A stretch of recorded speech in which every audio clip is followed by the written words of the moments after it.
கந்தா கடம்பா திருமுருகையா சிவகார்த்திகேயா மால்மருகா செந்தமிழில் திருப்புகழ் பாடி நின்றால் மனம் மிஞ்சிடும் இன்பம் விளையுதையா.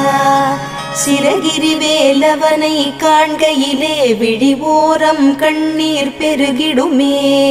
கந்த சஷ்டி கவச்சம் போதுவோர்க்கு கந்தன் கருணை என்றும் துணை வருமே. பங்குனி உத்திர நாளினிலே உனை நினைந்தே காவடி சுமந்து வந்தோம். புன்னகை புரியும் ஷண்முகனே உன் சன்னதி தேடி ஓடி வந்தோம். உன் பதம் பணிவது என் தவமே, என் மனதில் நிறைந்திடும் உன் முகமே. ஷண்முக பிரிய குஹ குரு சரவணனே வந்தே இன்னருளை தர வேண்டும். தென்பழனி மலையில் ஆண்டி முகம் சென்னிமலை